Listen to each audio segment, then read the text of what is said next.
anyone who comes to you talking about, well, you need to do this, or you have to do this, you have to do X, Y, Z, that's how you can go ahead and you can identify and basically say you're basically full of it.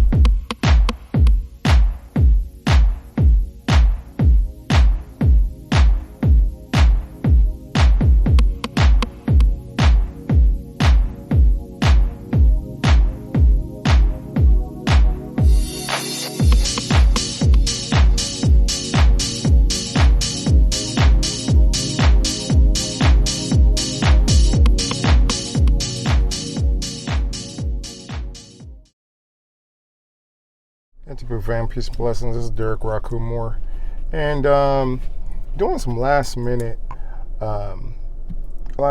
shopping, back to school shopping here for the little one who's starting kindergarten now. So, but in the meantime, what I was doing while I'm waiting for my wife and my daughter to come out the store, what I'm doing, I was going ahead and I was looking at some, just going through, kind of scrolling and everything, looking at a couple of videos and stuff. I saw that there was a video, couple of things that came up. There was a couple of videos it showed on, I believe the guy's name, the brother's name is 19 Keys. Of course, saw there was a Dr. Umar video.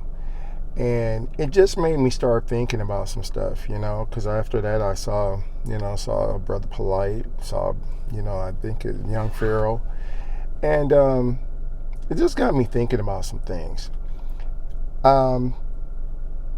Those of you who, you've been following the channel for, a minute, that I've told you before that when I first got into this whole thing regarding Kemetic spirituality, there were quite a few pitfalls that I came across, and I didn't find out about these pitfalls until after it was too late, hindsight. And so I just wanted to go in here because someone was asking, how do I go ahead and avoid these pitfalls? How do you avoid these pitfalls, or how do you avoid being taken advantage of? Because one of the things that our community seems to really have is there's a lot of scammers. There's a lot of people who have this, and I hate to say it, but it is kind of like pseudoscience, because they have all these, it sounds great. They know how to go ahead. We've all been, if you've been in our community, everybody knows how to talk to us. Everybody knows how to, move the crowd, so to speak. But when it comes to delivering, some actual factual goods, completely different story. So the question is, how do you avoid this? How do you avoid getting, taken advantage of by scammers and these spiritual, quote unquote, spiritual gurus and all that kind of stuff?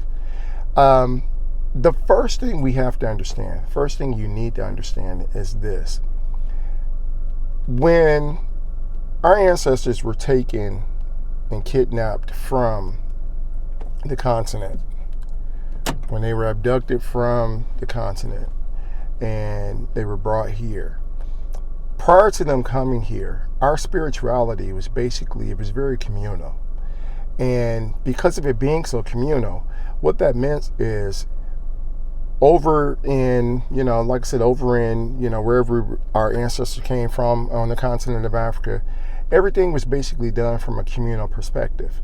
We ritualized everything from a communal perspective. We had, we danced together. We did rituals together. We did meditations and all that kind of stuff. We did all of that together, okay? And a lot of people, that's one of the things when we go ahead and we start reinvestigating and learning about our culture, learning about our ancestors, learning about our history, learning about our spirituality. That's one of the things that basically is driving us. We miss that. We have that longing for that. So whenever you go to a communal ritual, you go to one of the houses, all the different spiritual houses, Yoruba house, Palo house, whatever the case may be. Whenever we go there, that's one of the draws, is that we have this, they do a bembe together. They have these dance parties. I don't want to call them dance parties and not disrespect them, but we have these things. It's this fellowship. It's this communal thing. And a lot of scammers, they understand that. A lot of scammers understand that that's what we're looking for. Okay? That's what we're missing. That's what we're longing for. All right? But the thing we have to remember is, because that's how it used to be, we live in a different time. The spirituality that we practice back in the continent, or on the continent of Africa, it did not survive in North America for a reason. It did not survive in the Americas for a reason. Okay? Because we got a different circumstance. We have different situations that are going on. We have different issues that we have to combat and all that kind of stuff. Our spirituality had to become a little bit more aggressive in order for us to survive in this society. Okay? So a lot of that communal stuff, it worked, but it doesn't work now. Okay?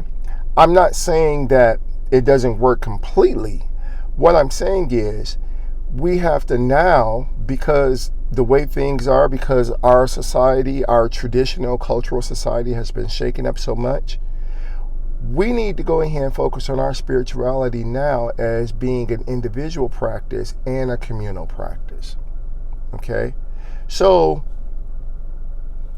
our spirituality needs to be developed to the point that if you were in Antarctica, for instance, you can still go in here and you can do your spirituality.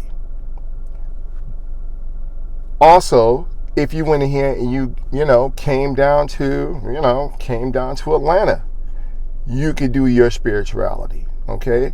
So that's the situation that a lot of us are in, and to avoid getting scammed, to avoid being taken advantage of, you have to understand that's where our spirituality lies right now.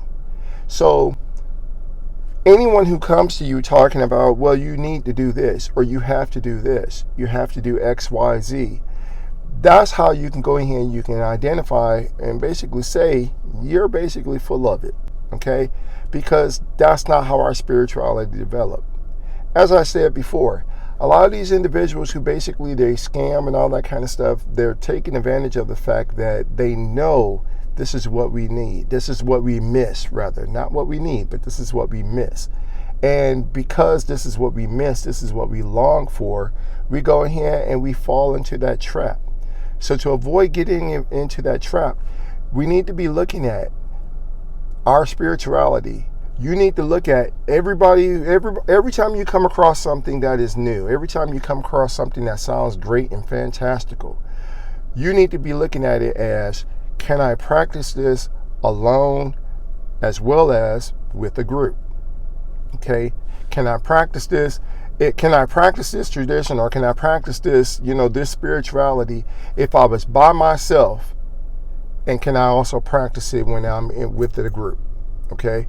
If you cannot answer yes, and you cannot feel confident in saying, yes, I can go ahead and I can do that, all right, then like I said, you need to go ahead. Most likely, I would advise you to go ahead and leave that alone, because most likely it's not for you, okay? And it's not going to really, it's not for you, it's not going to benefit you, it's not going to assist you and help you in your development in this lifetime, all right? So, you got any comments, questions, or suggestions, feel free again, drop me a line. Until next time, it's a Pooh fam. Peace.